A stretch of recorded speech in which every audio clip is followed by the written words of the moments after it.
इसका क्लिप नहीं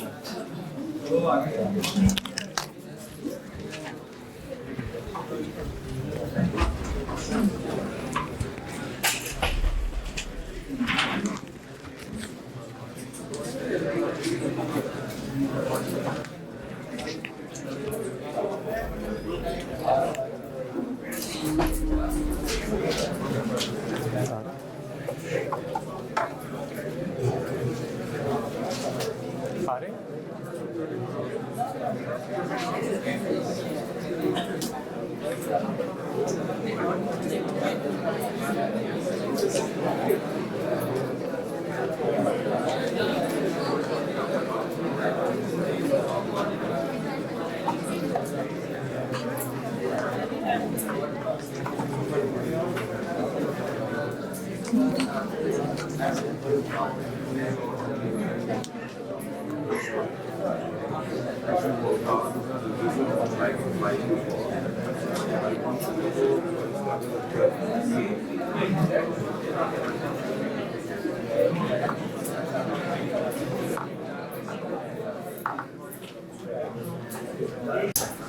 अच्छा जी, चलें बिस्मिल्लाह कहते हैं।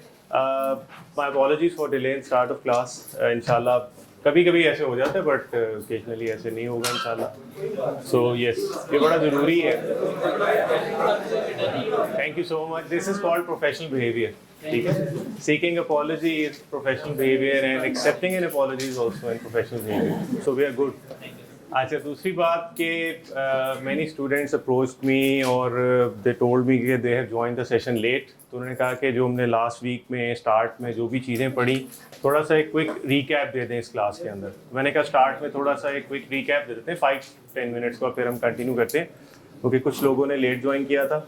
ओके, जब हमने सेशन स्टार्ट किया था, क्लास स्टार्ट की थी, तो सबसे पहले हमने बात की थी बेसिकली सिलेबस और ग्रेड्स की, ठीक है। पास पेपर एक एनालिसिस भी देखा था। और अगर उससे भी एक स्टेप पीछे चले जाएं तो हमने बात की थी 7 स्टेजेस ऑफ ऑडिटिंग की, है ना। 7 स्टेजेस ऑफ ऑडिटिंग, तो वो मिल के ज़रा रिवाइज करते हैं। 7 स्टेजेस क्या थी? First stage rules, regulations and ethics, ठीक है। और हमारा जो ICAP का स्टडी टेक्स्ट है जो कि हमारा मेन रिसोर्स होगा, उसमें कौन से चैप्टर्स हैं जो इसके साथ लिंक थे? Chapter 1 and 13, rules, regulation and ethics. यानी हमने ये देखना है कि हम by law, by rule, by regulation, by ethics can be accept an engagement, क्या हम एक ऑडिट कर सकते हैं या नहीं कर सकते।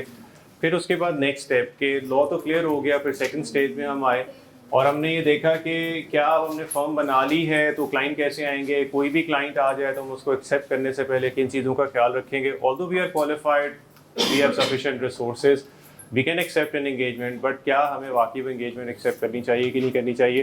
तो second stage was how to obtain और एक्सेप्ट एन एंगेजमेंट, और इसके लिए एक चैप्टर है dedicated, chapter number 2। Chapter number 2 में हम ये चीज़ें देखेंगे। फिर उसके बाद ऑडिट हमने एक्सेप्ट भी कर लिया और अब हमने क्लाइंट का जो ऑडिट है एक पर्टिकुलर, वो स्टार्ट करना है 1 साल। और उसमें जो थर्ड स्टेज है हमारी, उसका नाम प्लानिंग एंड रिस्क असेसमेंट। सो हमने प्लान करना है उस ऑडिट को और रिस्क असेस करना है कि इस ऑडिट में हमारा रिस्क जो है मटेरियल में स्टेटमेंट्स का वो हाई है, नॉर्मल है या लो है।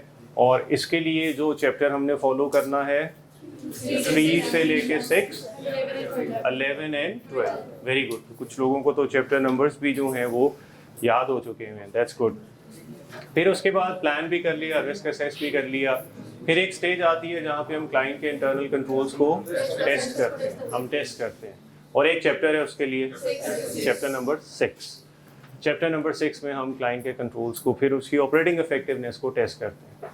कंट्रोल्स भी टेस्ट कर लिए, अब it's time to take action. Real audit हमने स्टार्ट करना है, प्रोसीजर्स लगाने हैं, और उन प्रोसीजर्स का नाम क्या है? Substantive procedures. Substantive procedures, substantive procedures. और इसके लिए कुछ चैप्टर्स डेडिकेटेड हैं 7 से लेके 10, चैप्टर 7, 8, 9 एंड 10 जो है वो सब्सटेंटिव प्रोसीजर। फिर हमने सब्सटेंटिव प्रोसीजर्स भी लगा लिए। अब उसके बाद अब हमने अपने काम को क्या करना है, रिव्यू करना है, और फिर उसके बाद रिपोर्ट राइटिंग करनी है। और जो रिव्यू 6 स्टेज हो गई, रिपोर्ट राइटिंग 7 स्टेज हो गई। इस 7 और 6 स्टेज के लिए 2 चैप्टर्स हैं, chapter number 14 and 15। So this is how our syllabus is segregated among these 7 stages of auditing। फिर उसके बाद नेक्स्ट हमने एक इम्पॉर्टेंट डॉक्यूमेंट देखा, वो था पास्ट पेपर एनालिसिस कि आईकैप ने इस एग्ज़ाम को हैंडल करने के लिए कौन कौन से ग्रिड्स बनाए हैं, कौन कौन से ग्रिड्स बनाए हैं, और उन ग्रिड्स में कैसे इसकी डिस्ट्रीब्यूशन है, और हम इस पास्ट पेपर एनालिसिस से कैसे जो है वो हम एडवांटेज ले सकते हैं। तो ये सबके साथ ये डॉक्यूमेंट शेयर हुआ था। इसके भी मैं एक दफ़ा ज़रा बता देता हूँ कि कैसे। हमारे सामने फर्स्ट जो कॉलम है उसके अंदर ये 15 चैप्टर्स लिस्ट हुए हैं, और उन 15 चैप्टर्स के इम्पॉर्टेंट एरियाज जो हैं, इम्पॉर्टेंट पैराग्राफ्स जो हैं। और राइट साइड पे फिर जो कॉलम्स हैं वो हैं हमारे अटेम्प्ट वाइज, ठीक है। और हर अटेम्प्ट के अंदर 3 सब कॉलम्स हमने बनाए हुए हैं। कौन कौन से, वो है आइडिया? पहले क्वेश्चन नंबर, फिर उसके बाद मार्क्स हैं, क्वेश्चन नंबर और मार्क्स। लेकिन मार्क्स आइदर फॉल करेंगे के वाले कॉलम में, के स्टैंड्स फॉर कि वो क्वेश्चन नॉलेज, और एस वाला कॉलम है सिनेरियो में। सो वो क्वेश्चन नंबर अगर एस के सामने मार्क्स लिखे हुए हैं तो मीन्स कि ये क्वेश्चन जो है इस टॉपिक के ऊपर एप्लीकेशन बेस्ड।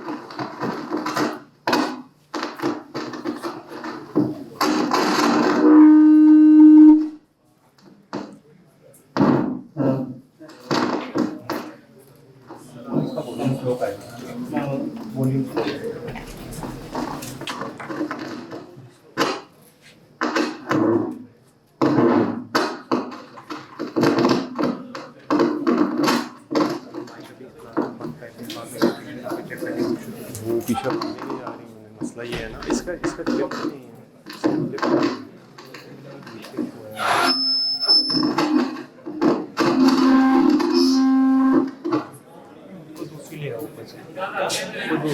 इसका क्लिप असल में लाया मैंने।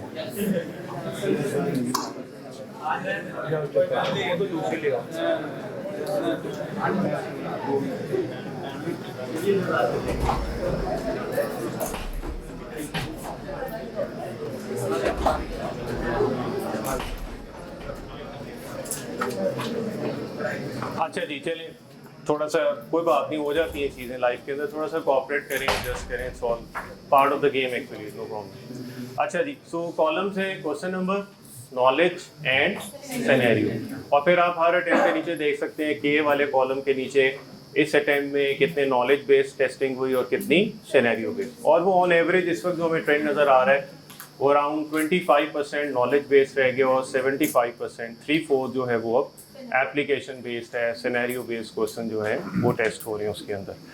फिर उसके बाद उस डॉक्यूमेंट के बॉटम पे एक ग्रेड्स दिए हुए हमने आईकैप, और वो टोटल किसी को याद है कितने ग्रेड्स हैं, या अगर सामने है तो देखें। 4 ग्रेड्स हैं जी, इस वक्त हमारे पास 4 ग्रेड्स हैं, और उसमें grade A, C, A, B और डी, ये ग्रेड्स जो हैं इसका जो क्वांटम ऑफ वर्क है वो समझ लें कि हमारा 30% है, और इन ग्रेड्स की वेटेज 50%। और एक अकेला ग्रेड है ग्रेड बी जिसका क्वांटम ऑफ वर्क तो शायद 70% है, उसके अंदर जो एरिया फॉल करते हैं वो 70% है, बट उसकी जो वेटेज है अगेन वो भी 50%। सो 3 ग्रेड्स एक तरफ है 50 मार्क्स के, एक ग्रेड्स एक तरफ है 50 मार्क्स। लेकिन उन 3 ग्रेड्स को प्रिपेयर करने के लिए हमें कुछ 30% एफर्ट करनी है, और एक ग्रेड को प्रिपेयर करने के लिए कोई 70% करनी है।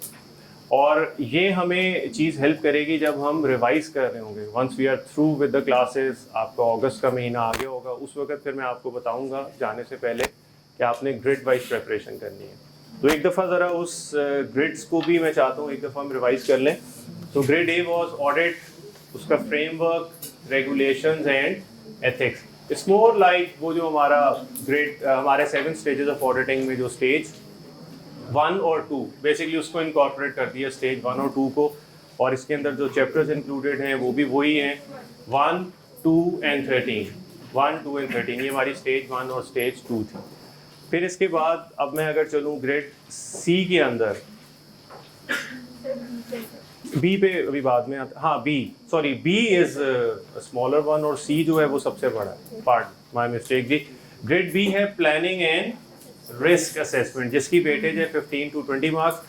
ग्रेड ए की भी वेटेज थी 15 to 25 and grade B 15 to 20 marks. इसके अंदर जो चैप्टर है, एक कंप्लीट चैप्टर है, चैप्टर नंबर 3, और एक चैप्टर का जस्ट एक पैराग्राफ, चैप्टर 4 का पैराग्राफ 2, 4.2, ये आपके सामने शीट्स में लिखा हुआ है।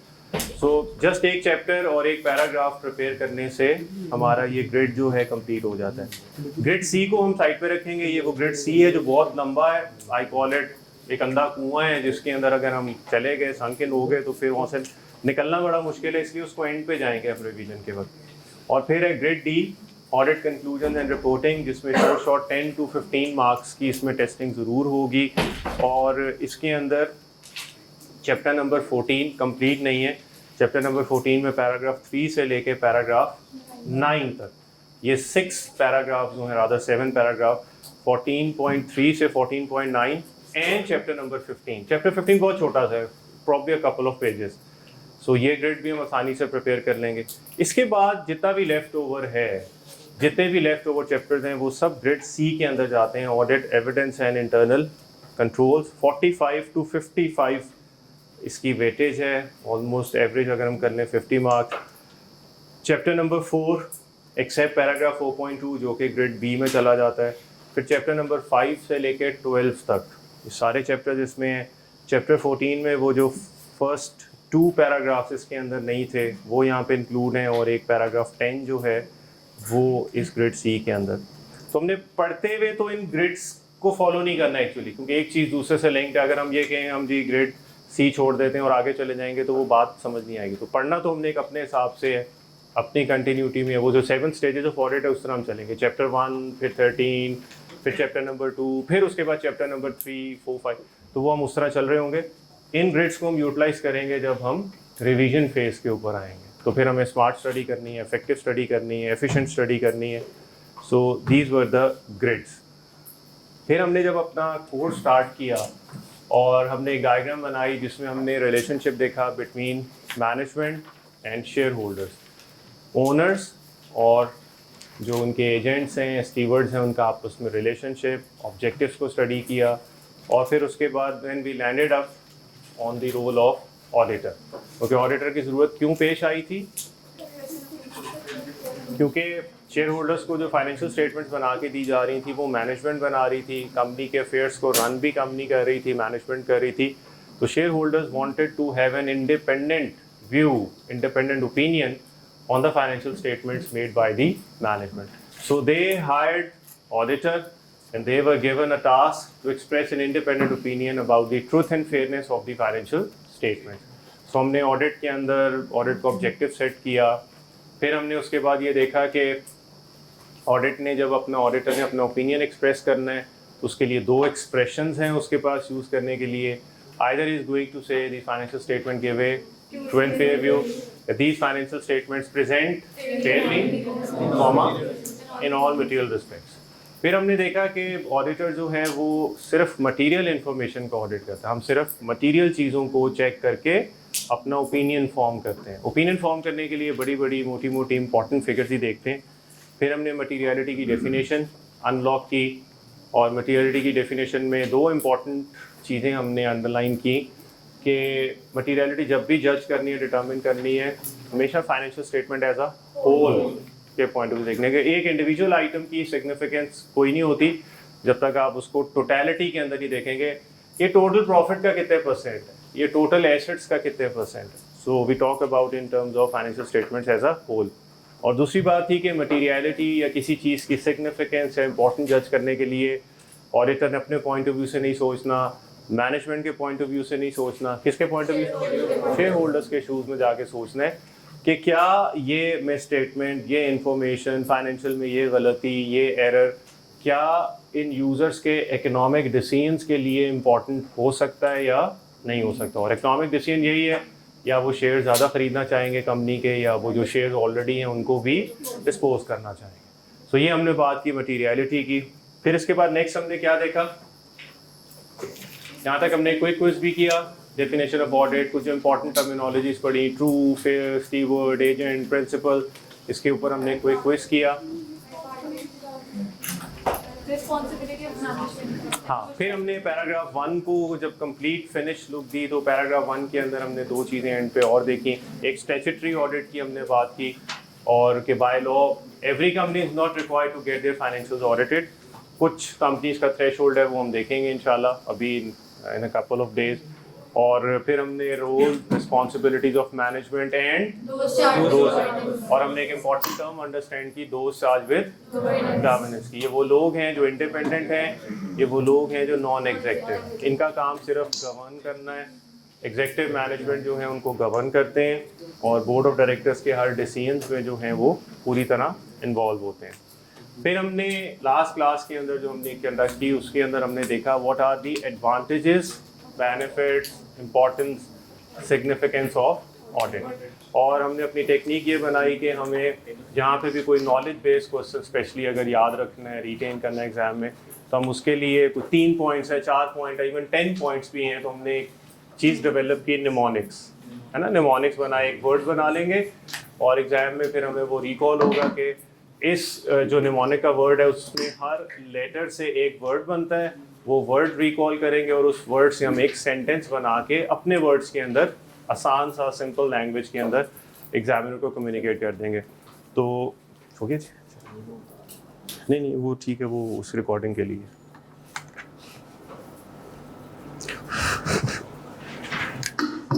ओके ठीक है जी, बड़ा ज़बरदस्त इससे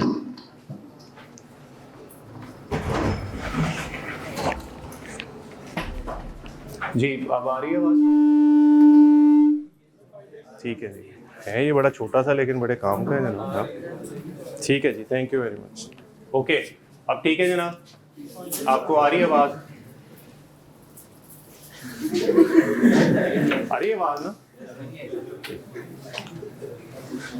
ठीक है जी, थैंक यू, बहुत शुक्रिया जी, थैंक यू सो मच। अच्छा जी, और तो हमने एडवांटेजेस ऑफ ऑडिट का निमोनिक क्या बनाया? नेल सुप्रीम कोर्ट NLSC, और उसमें N से क्या बनता था? हाँ, नॉन स्टैट्यूटरी ऑडिट।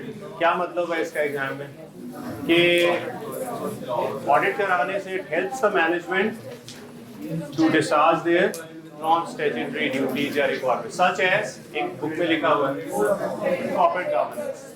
बहुत आसान हो गया, गुड। N के बाद I, इंटरनल कंट्रोल्स। फिर इंटरनल कंट्रोल्स में क्या होता है? हाँ, ऑडिटर जो है वो इंटरनल कंट्रोल स्टडी करके कंपनी के मैनेजमेंट को, कंपनी को बड़ी इंपॉर्टेंट फीडबैक देता है कि आपके इंटरनल कंट्रोल्स कहाँ स्ट्रॉन्ग है, कहाँ पे वीक हैं, उसमें वो अपनी रिकमेंडेशंस भी दे देते हैं। L, आप जो कंपनी के लेंडर्स हैं, बैंकर्स हैं, प्राइवेट लेंडर्स हैं, डोनर्स हैं, डोनिंग एजेंसीज हैं, they rely more on audited financial statement. It helps the company in a way कि उसके जो लेंडर्स हैं they feel more confident about the company. और S, statutory requirement such as companies act requirement जो हैं वो meet हो जाती हैं। और सबसे एंड पे C, last but not the least, सबसे इम्पोर्टेंट है, it adds to the credibility of the financial statement. फिर एक और भी निमोनिक हमने वो जो अभी बात कर रहे थे, responsibilities of management and those charged with governance, उसके लिए भी कोई निमोनिक था। 2 तरह की रिस्पॉन्सिबिलिटीज हैं टुवर्ड्स अ कंपनी।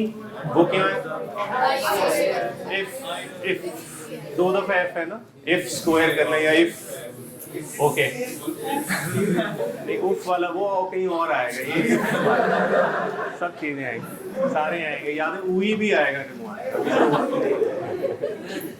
ठीक है, सब चीजें आएंगी, फिक्र ना करें, सब आपके टेस्ट के एंड जॉब के मुताबिक हर किस्म का निमोनिक रखा हुआ है, ठीक है। ओके जी, IFF, आई से क्या बनता है? हाँ, ये किसकी रिस्पॉन्सिबिलिटी है? इंटरनल कंट्रोल्स मैनेजमेंट की है। 2 F है, फ्रॉड करने की रिस्पॉन्सिबिलिटी, फ्रॉड प्रिवेंट करना है, डिटेक्ट करना है, करेक्ट करना है, करना नहीं है, फ्रॉड करने की जिम्मेदारी, क्योंकि कोई और नहीं कर सकता, ये काम हमारा है, ठीक है। और दूसरा एफ है प्रिपरेशन ऑफ फाइनेंशियल स्टेटमेंट्स, जो कि ट्रू और फेयर बनानी है, ये उनकी जिम्मेदारी है, ओके। फिर हमने एक सेकंड एस्पेक्ट भी पढ़ा कि दो साइड गवर्नेंस की रिस्पॉन्सिबिलिटी या मैनेजमेंट की रिस्पॉन्सिबिलिटी टुवर्ड्स ऑडिट या ऑडिट फंक्शन, वो क्या है? फेयर, PAIR, P से क्या बनता है? पर्सन्स। हमें ऑडिट करने के लिए जिन जिन पर्सन्स का एक्सेस चाहिए वो हमें मिलेगा, हमारा राइट है, उनकी ड्यूटी है कि वो उन लोगों को हमारे सामने हाजिर करेंगे, पेश करेंगे और हम उनसे कुछ सवालात पूछेंगे। They are bound to reply to our queries. Additional information, ये एक्चुअली आई जो है वो इंफॉर्मेशन है और ए इज इंफॉर्मेशन है कि एक दफ़ा आपने चीज़ पूछ ली, एक चीज़ आपने वाउचर डॉक्यूमेंट्स ले लिए, तो you can always go back and ask for more information. ये नहीं होगा बस मैंने आपको जो एक दफ़ा दे दिया, बस एक दफ़ा ही होता है, बार बार तो नहीं होगा ना, नहीं, ये हमारी रिक्वायरमेंट है, आपको फुलफिल करनी है।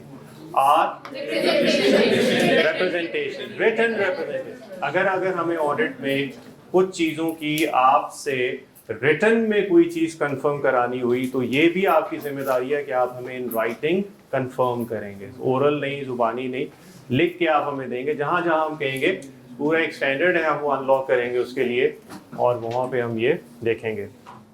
थोड़ा सा टाइम है लेकिन अगला टॉपिक हम स्टार्ट करते हैं। आपको याद होगा एडवांटेजेस ऑफ, एक मिनट, एडवांटेजेस ऑफ ऑडिट के बाद नेक्स्ट एरिया क्या था? Limitations, okay. इसके लिए हम आते हैं अपनी बुक में पैराग्राफ 5.2 जी, पैराग्राफ 5.2 पेज नंबर 17। क्या लिखा हुआ है जी? लिमिटेशंस ऑफ, अच्छा एक क्वेश्चन है जहन में आता है, ऊपर अभी हमने पढ़ा एडवांटेजेस, बेनिफिट्स, तो 5.2 शुड हैव बीन डिसएडवांटेजेस, मतलब ऊपर अगर एडवांटेजेस हैं तो फिर नीचे को डिसएडवांटेजेस की जगह वर्ड लिखा है लिमिटेशंस। क्या लिमिटेशंस और डिसएडवांटेजेस, ड्रॉबैक्स एक ही चीज के नाम है या limitation is different from disadvantage? क्या डिफरेंस है, मतलब क्यों नहीं यार डिसएडवांटेज क्यों नहीं लिखा? या यहाँ पे भी लिमिटेशन के साथ वर्ड्स ऐड कर दें, ये ड्रॉबैक्स हैं, डिसएडवांटेज है? नहीं, ऑडिट का डिसएडवांटेज का मतलब होता है कोई नुकसान, मतलब आप एक काम करें तो उसका कोई नुकसान हो जाएगा। ऑडिट कराने का नुकसान कोई नहीं है, वो तो बेनिफिट्स हैं बट नुकसान नहीं है। हाँ, लिमिटेशन वर्ड का मतलब ये होता है कि अभी हमने पढ़ा कि ऊपर ऑडिट कराने के इतने सारे एडवांटेजेस हैं, देयर आर सर्टेन फैक्टर्स जिनको हम लिमिटेशंस कह रहे हैं, देयर आर सर्टेन फैक्टर्स जो कि हो सकता है उन फैक्टर्स की वजह से हमें वो डिजायर्ड ऑब्जेक्टिव्स, बेनिफिट जो ऊपर लिस्ट किए हैं, हो सकता है वो हम अचीव ना कर सकें ड्यू टू दीज फैक्टर्स। और ये फैक्टर्स जो हैं इनको हम कहते हैं लिमिटेशन, इसको हम इनहेरेंट लिमिटेशन भी कहते हैं। ऑडिट की असाइनमेंट के अंदर इनहेरेंट का मतलब होता है बिल्ट इन, वो अंदर उसकी बिल्ट इन है। So there are certain inherent limitations of statutory audit. ये नुकसान नहीं है, ये कोई इससे ऑडिट कराने से कोई नुकसान नहीं हो जाएगा, लेकिन इन फैक्टर्स की वजह से हो सकता है वो जो ऑडिट के कराते हुए मैनेजमेंट ने, शेयर होल्डर्स ने फ़ायदे सोचे हुए थे, हो सकता है उनको वो बेनिफिट्स अचीव ना हो। तो ये लिमिटेशन, ये बड़ा इम्पॉर्टेंट है लिमिटेशंस वाला ये पैराग्राफ जो देखने लगे हैं। इसकी 2 दफ़ा पास पेपर में टेस्टिंग हो चुकी है, तो मैं आपको चाहूँगा कि आप ज़रा वो अटेम्प्ट भी नोट करें और एक सर्टेन जगह पे नोट करना है आपने, आप थ्रू आउट, ठीक है? मैंने आपको बता दिया था, चाहे राइट साइड पे चाहे लेफ्ट साइड पे, कहीं भी वो आपकी चॉइस है, उसको फिर थ्रू आउट रखिएगा। मैंने उसको लेफ्ट मार्जिन्स पे रखता हूँ जो भी अटेम्प्ट होती है, और जब भी मैंने लिखना होता है आपको मैंने बताया था कि मैं एक ऐसे ही एक बना लें आप अपना कोई सिंबल कि ये पास पेपर को रिलेट कर रहा है। तो सबसे पहले 17 सितंबर कैसे लिखेंगे? 17S, ठीक है? 17 सितंबर, ये ईयर हो गया। ये एस जो है एस होगा या एम होगा? M for March and S for सितंबर। और इसमें फिर आगे क्वेश्चन नंबर 1, आगे मार्क्स होंगे 8 मार्क्स, अच्छा नहीं ठहरे, ये हम 17 सितंबर कर रहे हैं थोड़ा। क्वेश्चन नंबर 1 और इसके मार्क्स थे 5 मार्क्स, और K/S इस दफ़ा मैं लिख रहा हूँ। K/S का मतलब ये होगा, या तो K लिखते हैं या मैथ्स लिखते हैं। K/S का मतलब है ये नॉलेज बेस्ड, लेकिन इसको पूछा इस तरह से गया है जैसे कि लग रहा है कि कुछ scenario. This question has been given the appearance of a scenario based, but actually scenario नहीं है, यही पॉइंट्स लिखते हैं। फॉर एग्जांपल एक स्ट्रेट क्वेश्चन आता है, state the inherent limitations of audit. एक क्वेश्चन आता है, friend has approached you and asked about the audit and you are explaining him with the benefits of audit. He has also asked, are there any limitations of auditing? If there are any, please state so. तो शक्ल ऐसी बनाई गई, लिखना वही है, right? तो ये 5 मार्क्स के लिए। एक दूसरी अटेम्प्ट भी लिख लेते हैं इसके साथ ही। 18 सितंबर अगेन क्वेश्चन नंबर 1, ये 8 मार्क्स का है जी, और ये एक सॉर्ट ऑफ सिनेरियो ही है। इस क्वेश्चन के ऊपर भी बात करेंगे, बट नॉलेज यही है जो चीज़ इसके। सो आज हम जस्ट एक इसका निमोनिक नोट कर लेते हैं ताकि हम कह सकें आज हमने कुछ नया भी पढ़ा, ठीक है? अच्छा जी, इस पैराग्राफ 5.2 लिमिटेशंस या inherent limitations of statutory audit का निमोनिक है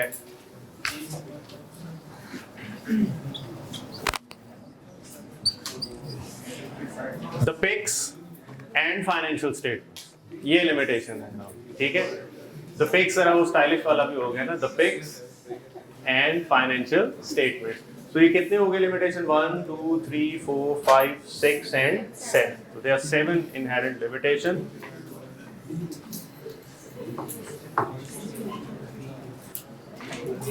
फर्स्ट पॉइंट पढ़ते हैं इसमें जी। फर्स्ट बुलेट में क्या हेडिंग लिखी है? It's cost. तो इसमें द पिक्स में C stands for cost. As we all know, nothing comes for free, ठीक है? तो ऑडिट कराना है तो उसके लिए फी भी पे करनी पड़ेगी। और सबसे बड़ा जो डेटरेंट है, ये एक लिमिटेशंस हैं, बहुत सारे लोग ऑडिट इसलिए नहीं कराते, जहाँ तो स्टैट्यूटरी रिक्वायरमेंट है वहाँ तो चॉइस ही नहीं है, you have to get your financial audit fee pay करनी पड़ेगी। लेकिन जो वॉलंटरी है वहाँ पे सबसे बड़ा डेटरेंट जो है, लोग ऑडिट नहीं कराते, कहते हैं यार ठीक है फ़ायदे तो बहुत हैं, लेकिन पैसे क्या फ़ायदा पैसे खर्च करने के, वो मैं कुछ स्टॉक खरीद लेता हूँ, प्राइस बढ़ जाएगी, वो बेच दूंगा, तो मुझे क्या फ़ायदा इस कॉस्ट का। So cost is the major factor जो एक ऑडिट अचीव करने में लोग जो हैं वो थोड़ा सा रिलक्टेंट होते हैं जी। और दूसरा पॉइंट, लास्ट पॉइंट बस, फिर क्लास क्लोज कर रहे हैं। डी से disruption cost to a company staff during the audit. अब आप खुद देखें, जो कंपनी के एम्प्लॉइज हैं, सेल्स वाले लोग, परचेजेस वाले लोग, ऑब्वियसली उन्होंने अपने डेली काम नॉर्मल करने। जब ऑडिटर आ जाता है फिर ऑडिटर भी उनसे सवाल पूछते हैं, उनसे रिकॉर्ड, तो उनकी जो अपनी डेली रूटीन है वो बड़ी डिस्टर्ब हो जाती है, उनको बड़ी प्रॉब्लम्स आती हैं। वो कहते हैं जी हमने वो काम भी करना है, सीईओ ने ये कहा हुआ है, आप भी आ गए हैं, कभी वो, फिर उनको कहते हैं जी ऑडिटर आ गए हैं, वो उनका मैं काम कर रहा हूँ, हमें कहते हैं हम उनका काम कर रहा हूँ।